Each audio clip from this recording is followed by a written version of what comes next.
This is the COOLPO webcam. It does a really good job at auto tracking, so if you move around on the screen, it will focus on where your face is. It also works really well in a conference room environment because it will have frames of all the individual faces. In this video, I'm going to show you kind of what you get out of the box and then show you me going through all of the different features of this webcam and how well it works. This is how the COOLPO webcam comes out of the box.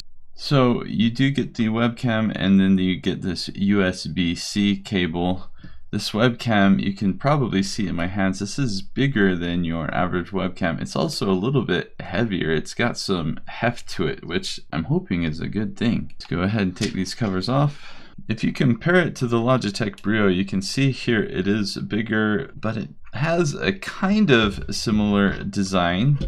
They both have USB-C. Right away you can see one advantage, you can mount it onto the tripod right here. Another advantage is that you can move this around and you can tilt it up and down a little bit like that as well. The Brio is just stationary. Something else that's nice about this is you do have this slider, so you can open and close this so that it's very obvious when the camera is open or closed. So this is what the webcam looks like. This is kind of my normal lighting setup, but you can see, there's kind of some problems back here with my colored light. So let's go ahead and adjust some of the lighting to see how we can get this to look as best as possible. So I do have a key light up here, and you can see the key light is getting some highlight bleed. Let's take this off. So with this key light gone, I do have two other key lights, and it's looking better, at least on my face. There are quite a bit of shadows, and then this blue background is doing some funky things on the wall. Let's turn this off. So we've got the colored lights off in the background. I'm gonna turn the key light back on because I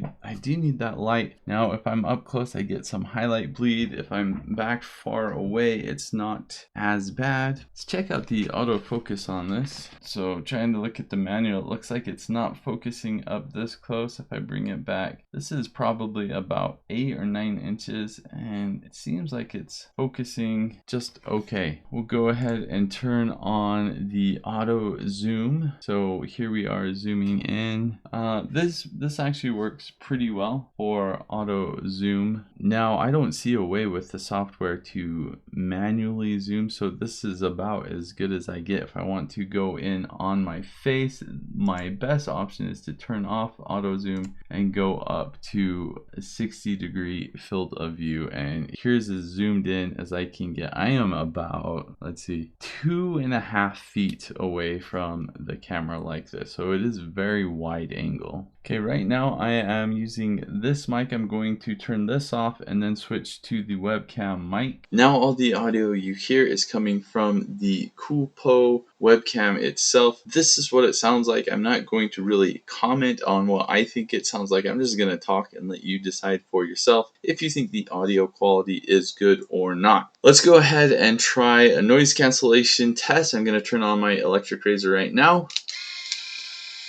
This is me talking over an electric razor, so if you had a constant sound going off, probably wouldn't be an electric razor, but if you did, this is what it would sound like. And now it's off again. I'm back to my shotgun mic. This webcam was sent to me so I could do this test and do this video, and here are my thoughts. The physical body of the webcam I think is good. I like that it has this privacy cover, so I can just quickly turn it off or on, and I know if the camera is enabled or not. That's kind of nice. I like that I can move it around very easily. That's nice. Auto zoom and tracking feature I think works pretty well. It's fairly smooth. One nice feature that's apparently missing from this webcam is HDR. Generally HDR does things like reduces the highlight bleed that you see on my forehead here. If this had HDR, everything would look a little bit better, but no HDR. That's why you see the highlight bleed. Also, the clarity on this, it's okay, but I wouldn't say it's anything fancy. I do like that it comes with software, so you can make some adjustments. The software, though, as is right now, is not all that impressive. I wish I had more control, like manual zoom. I wish that the update firmware actually worked, or at least it let me know if I was on the latest version or not. And again, I really wish I could turn on HDR. For a webcam like this, I would kind of expect that feature to be there, so I'm a bit surprised it's not. For a webcam in a conference room,